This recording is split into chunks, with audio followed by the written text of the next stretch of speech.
Hello, Asham here and welcome back to Small Higurashi When They Cry. Now when we left off, it's probable that the Sonozaki family did it, but there's no damning evidence yet, unlike the Dam Project. Anyway, let's continue and ignore my pun. 大石の旦那は怖いもの知らずだけどな。あれでも2、3回は襲われてる。最近は来てないけど、一時はオフの時も防塵ベストを着込んでたんだよな。ええ。忠告ありがとうございます。気をつけることにします。標準語が流暢だよな。兄さんは東京とかの人？え？それが何か？ Investigators were always close to danger. It was best not to divulge any information on myself. 兄さんのお仕事だけどさ、ひょっとして警視庁の公安部の人ってことある？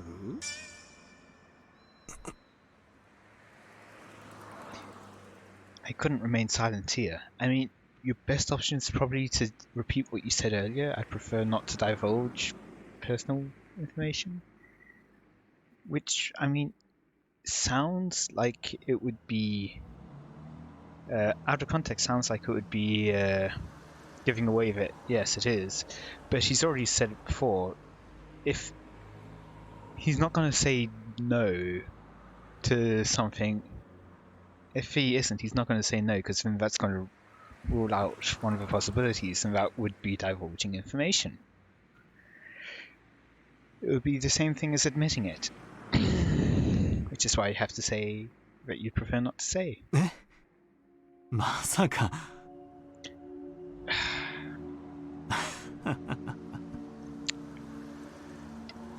Nah, that response is bad. こっから旦那からもらった金の範囲には入らないんだが、兄さんとは今日宅を囲んだ仲間だからな。サービスってことで話してやるよ。お寮から誘拐の話が出た後、もう一つ話題が出たんだ。 From the boss. Is he talking about Hoshi? Another topic that you brought up? And right before he told me this, Sato-san asked me if I was from the Metropolitan Public Safety Division.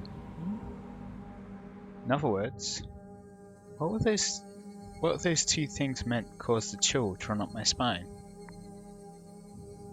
そんでな、大臣の孫さらったのを調べるために東京からはるばる公安の捜査官が派遣されてくるっちゅう話だ。If they know that, then it's likely that they have someone up in public safety to give them information, which means that it's entirely possible that they don't have the kid. 公安の捜査官。大臣の孫の誘拐な、うかつにゃ大ごとにできゃんってことで、警視庁の公安部が独自で調べとるっちゅう話だ。はっ、大行なこったの。ん？どうした？ Rika, who'd been drawing the entire time and was completely uninterested in the conversation up until now, looked at Oryu with an interested face as soon as the topic of public safety came up. 警視庁が来たのですか？リカちゃまは警視庁も知ってなさるんかい。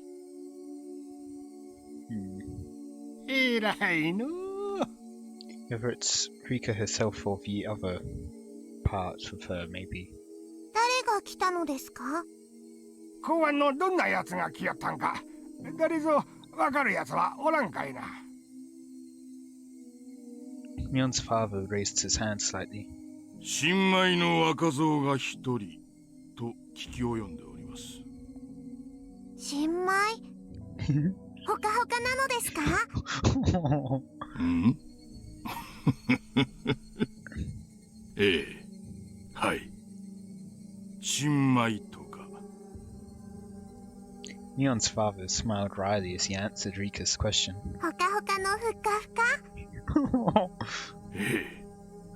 ほかほかのふっかふか。 Rika smiled with interest. Why did Rika suddenly act interested only when it came on to this topic? That was a question that apparently nobody had the answer to. リカちゃまはその男のこと何か知っているのかな？Her face changed. 知んないのですよ。The weird neutral Rika face. After her rather flat reply, Rika buried herself underneath Ryu's futon again. But when she buried herself there, Rika no longer started drawing again.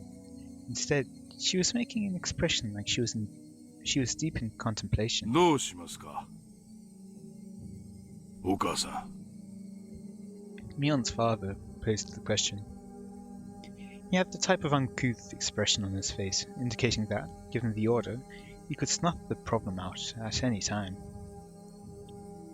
はるばるひなみざまで来よった。しばらくはのんびりさせてやるのもよかろう。泳がせろということでしょうか。Mion's father asked in response. Oryu smiled thinly as she responded. ほっといたれな。が、あんまりおいたが過ぎるようやった。そん時は遠慮せんとな。なめられるのはすっきゃせんね。なんて話があったそうだ。まさかあんた、その警視庁の新米じゃないよな。まさか。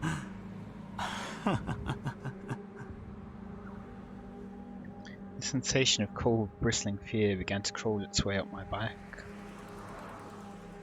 This family council took place last night. In other words, yesterday. Then today, when I was dressed up as a tourist headed towards Himatsbushi, my cover was already blown. And I remember the first person I met when I got to the bus stop. I couldn't breathe. Rika, you've shown an interest? Ooh, ooh. The person at the family council who expressed interest in the man being dispatched from the Metropolitan Police, Rika Furude. And then, the person who was waiting for me the whole time in the bus shelter, Rika Furude. It was an unthinkable image. No, it was a delusion. When we met at that bus shelter, did Rika-chan already know my true identity? Did she know that I was Akasaka, dispatched from Metropolitan Police Department, and come to meet me? Then, including Mayor Kimiyoshi, every villager that I met, everybody knew but just pretended not to? Because Oryu had given instructions not to interfere? Thinking about it logically, it didn't seem possible. I met quite a number of people. If there's people that are good at acting, then there's people who are bad at hiding things. If there was that many people, then there should have been somebody among them who knew I was from public safety and couldn't hide their hostility.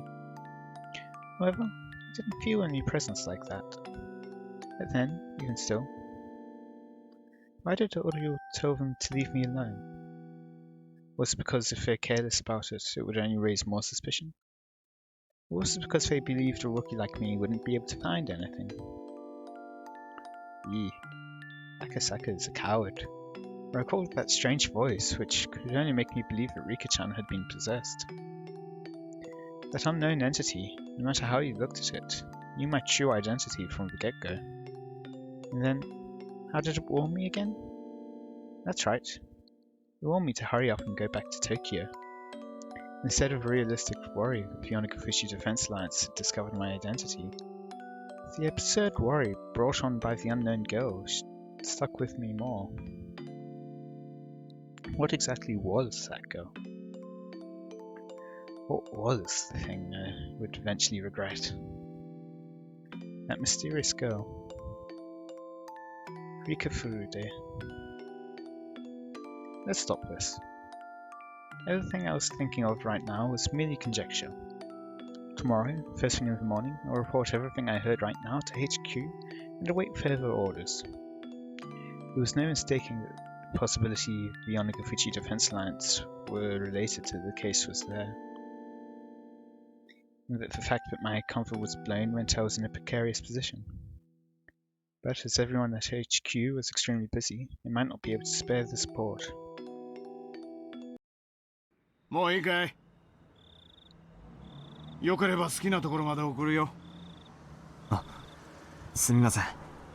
では、お会いした元の駅までお願いします。The rural road where even the streetlight was rare. I couldn't see anything. I wasn't aware of anything, but the asphalt was lit up by the headlights. Outside of that light, was it simply darkness? Or was there something lurking there, waiting to strike? I had to think I drew the short straw here. I wanted to go back to Tokyo. For some reason, the voice of a girl warning me to go back to Tokyo still lingered in my head.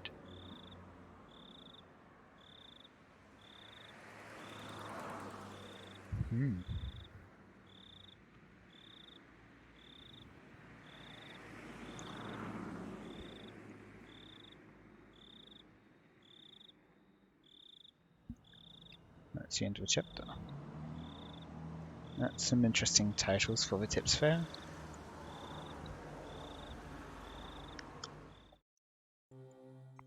Investigation runs aground. 昨日銀座の料亭でお会いしてね。そういう話が出たんだよ。別室の謁見でしょう。連中、公安に干渉しすぎですよ。あまり迎合すると悪い洗礼を残しますね。犬飼大臣は公安の動きに不快感をあらわにしているらしい。多分月曜の町議で次官からその旨の話が出るんじゃないかと思う。参ったな。次官へは局長級に話つけてもらうしかないですよ。給料を多くもらってる人の当然の仕事ってことで。まあそうなると局長からは絶対に大臣脅迫の物証を求められるよな。あの人、たまにどっちの味方か分かんなくなりますね。うちらの味方しなくてどうすんのっての。まあ多分大臣を経由しての圧力だと思ってるけどね。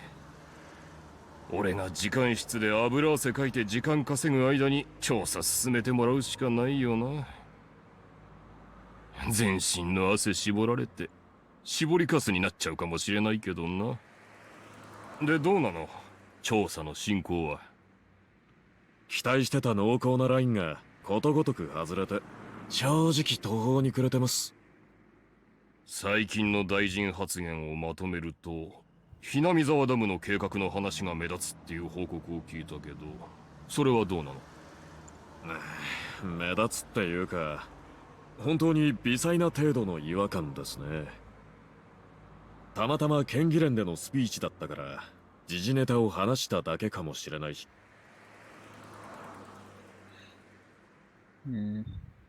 確か地元団体が過激に抵抗してるってやつだっけ？鬼ヶ淵死守同盟。確か赤坂君に調べてもらってたよね。僕は連中には今回の事件は起こせないと踏んでいます。ですが疑わしいところのほとんどが真っ白な以上、疑いの枠から外すわけにはいかないかもですね。赤坂君からはその可能性は否定できないとの軽い報告は受けています。なら調べてみる価値はあるんじゃないの？しらみつぶしなんだから、残る疑わしい団体がそこ一つならやるしかないでしょ。まあ調べる団体はそこだけじゃないんですがね。鬼ヶ淵と同じ程度のレベルで疑わしい団体になるともう相当の数になりますよ。人手も時間も残業代も全然足りません。赤坂君からさ、もうちょっと詳しく聞いてみてよ。俺はちょっと要注意に感じるけどな、その死守同盟。He'd be right to think that. 彼、村人とうまく接触できたって連絡してきました。現地の警察とも連携できてるみたいですね。赤坂君との連絡密にしてください。それで彼からの情報が引っかかるようであれば、増援を送ることもありということで。わかりました。すいません、片岡市長。局長からお電話です。こっちに回しますか。ああ、いい、そっち行きます。もしもし。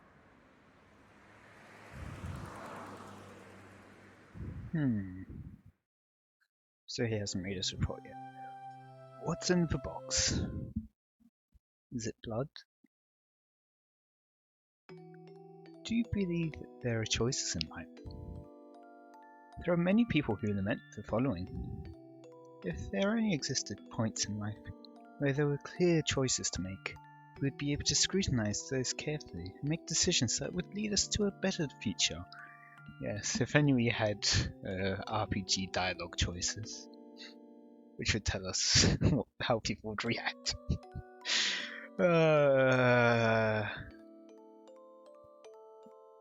Every time I hear people lament as such, I cast it off as a rather trivial worry. Even if you were given a clear choice, it wouldn't be meaningful at all. There wouldn't be any such path to a better future. Is this hard to understand? Then let's pretend that in front of you there are two strange boxes. In other words, you have two clear choices. Do you open the red box or the blue box?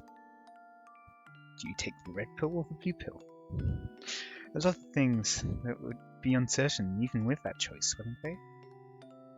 If you don't have the option of opening neither, then your choice boils down to the natural impulse of opening the box that holds the better result for you. So yeah, I mean, I know at least for, what are they called?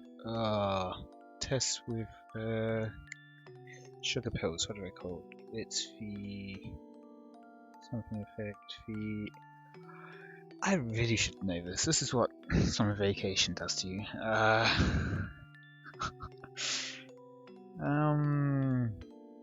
Anyway, you know the thing, you've probably heard it before, where, like, you'll have a pill which doesn't actually do anything, but you've been told that it does something, and it makes you feel better.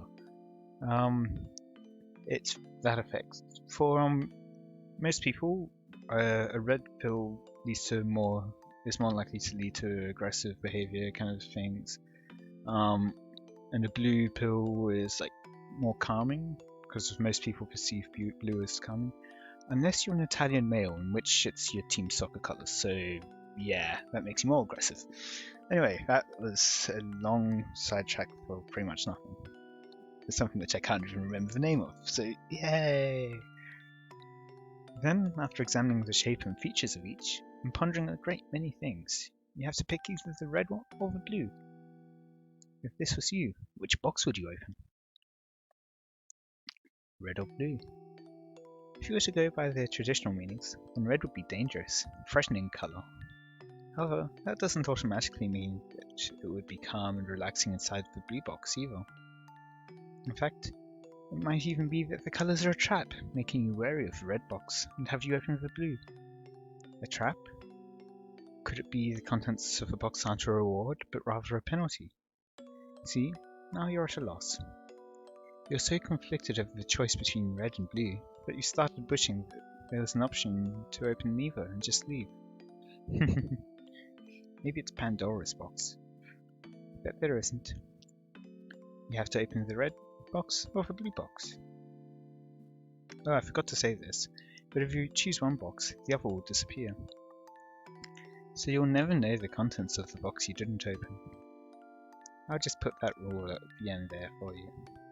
Now, why don't you choose? The red box or the blue box? It's alright, You won't lose anything by picking either one. Come on now.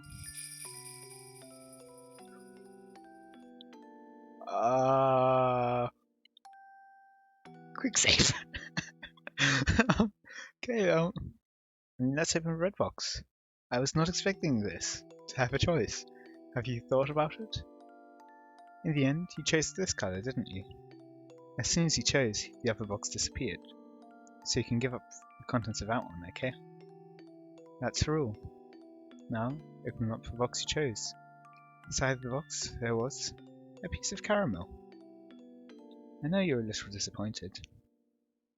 Well, that's only natural. No matter how you look at it, it looks like you drew the dud. Did I? The correct box might have been a bar of chocolate in it, for all you know. Hey, what's to say I don't prefer caramel? Not saying that I do, but no, in fact something incredible like a pair of tickets to Hawaii might have been in there. But even if you wanted to verify that, the other box has already disappeared. But, as a game, we have time manipulation powers, yeah. There's no way you can check now. But if you think about it from an optimistic point of view, just maybe, the other box was empty, and this box was the winner. And being satisfied, or perhaps not, with such a cheap prize, you pop it into your mouth and start chewing it happily. So, what do you think in the end? If you were given a second chance, would you try to open the other box? But unfortunately, the chance to choose between the red box or the blue box has come and gone, never to be seen again. The chance to change your selection will never come. Don't your parents often say, every choice you make in life only happens once, so choose carefully? Hehehe. See? Choices aren't that great after all. Aren't you a little disillusioned now? Oh, that was a great tip. I am going to do it again. So I chose red, it's probably going to be the same thing.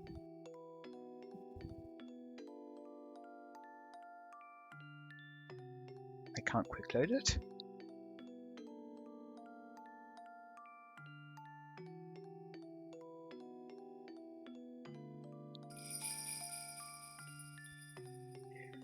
Blue box, have you thought about it? In the end, you chose this colour, didn't you? As soon as you chose, the other box disappeared. So you can give up on the contents of that one, okay? That's the rule. Now open up the box you chose. Inside the box there was a stick of chewing gum. Right now you're thinking, that's it? That's right, the contents of the red box were...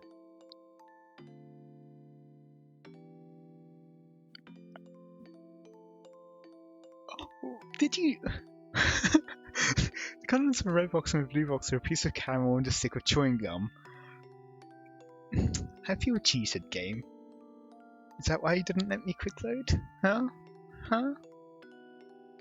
You might have thought you made a wrong choice before, but now seeing them together like this, you can't really say that either choice was the wrong one. You know how I said this was a great tip? It's just become so much better. Well, I guess everybody has their personal preferences. If you prefer caramel to gum, for example, you're definitely thinking of choosing to open the box again based on that preference. The clear choices you wanted were basically this. The selfish desire to open up both boxes and compare the contents, and pick the one that most suited to you. But you see, reality is the same as this game. If you pick one, the one you didn't choose disappears. So there's no way you could check the results. If at that time, if you had done this, or perhaps you had done that, then it wouldn't be hard to imagine that you could be happier, or perhaps less happy, than you are right now. In the end, you only have the pleasure of approving or being disappointed by the choice that you did make. But that's fine.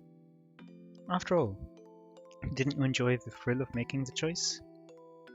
If, like now, you knew the contents of both boxes, then the choice between the red and the blue box would just be a waste of time.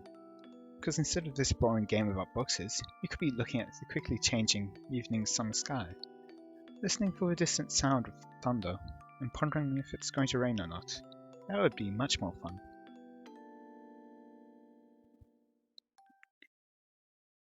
Now, for the sake of science, I'm going to go back and choose Red box. Again. Have you thought about it? In the end, you chose this color, didn't you? As soon as you chose, the other box disappeared. So you can give up on the contents of that one, okay? That's a rule. Now open up the box you chose. So the box there was a piece of caramel. I know you're a little disappointed. That's only natural. Okay, it's gone back to the first one.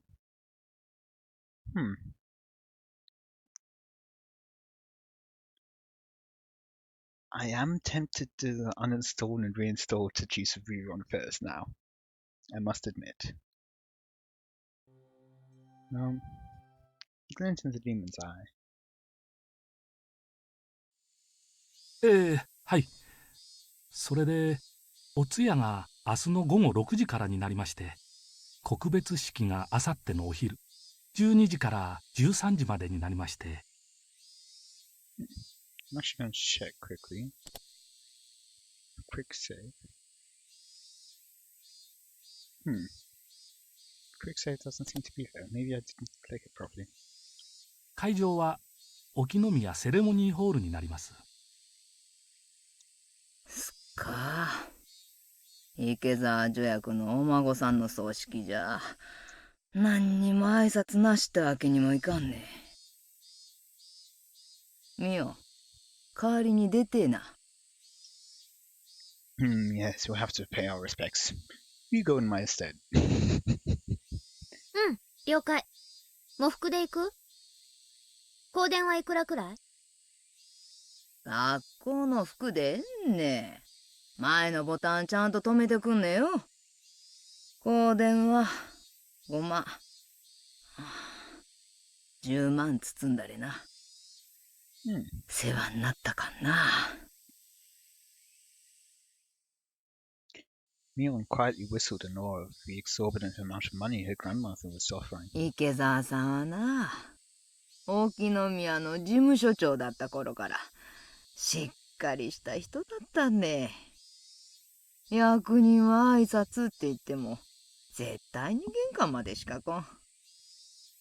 でもな、池澤さんはわしがお茶を勧めるといっつも上がってくれて、ちゃんと話を聞いてくれた。人の話を最後まで聞く本当に鏡みたいな人だったんね。The two guests made a show of nodding, making it clear they were paying attention as Oreo reminisced. The sight of them trying not to get on Oreo's bad side was humorous enough to elicit laughter from Mion occasionally. で、池澤助役のお孫さんはいくつで亡くなったんね。11歳だそうで。Oreo closed her eyes and shook her head lightly, lamenting the loss of such a young life. 確か、孫は一人だ言うてんな。親より先に死ぬほどの親不孝あるめな。ばっちゃんも他人には優しいね。あたしやシオンが死んだら同じように悲しんでくれる？アホ抜かすんでね。演技でもねすったなんと、しゃらーったく。Having got the reaction she expected, Mion cackled. The two guests, unsure if they were supposed to laugh along, instead forced awkward smiles. それでは本日は失礼いたします。では明日の夕方5時にお迎えに参りますんで、よろしくお願いいたします。ではごめんくださいませ。After bowing their heads repeatedly, the guests left by the front door. Mion saw them off, waving her little hand goodbye. 帰ったよ。お役人もばっちゃんのご機嫌伺いに大変だね。訃報なんか電話でいいと思うのにね。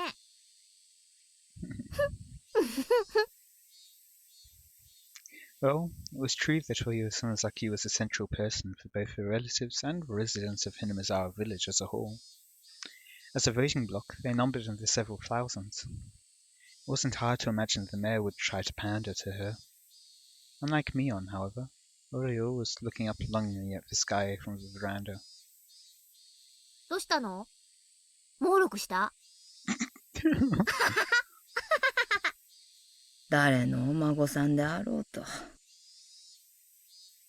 気の毒だのう思ったんよ。Like the minister's grandchild? Saying that, she let out a deep sigh. Mion was let down, as normally her grandmother would have scolded her for her attitude. みよ、俺、例の大臣の孫。さらわれてからどのくらいになる？うん。4日かな。Oreo let out another deep sigh. 旧敵の孫とはいえ、気の毒だな。そう。十分気はせいたんろ。そろそろ終わりにしちゃれな。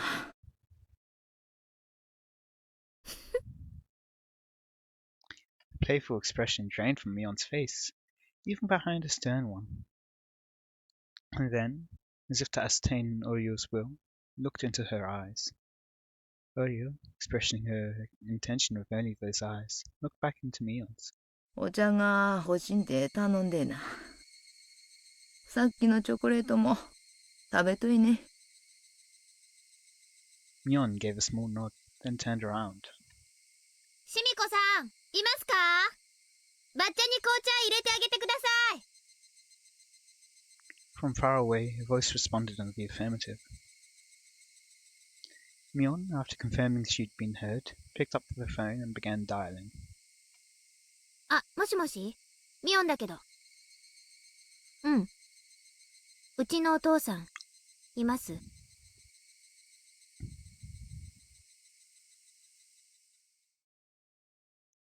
So on that note, I hope you all enjoyed. Let me know any feedback you have in the comments.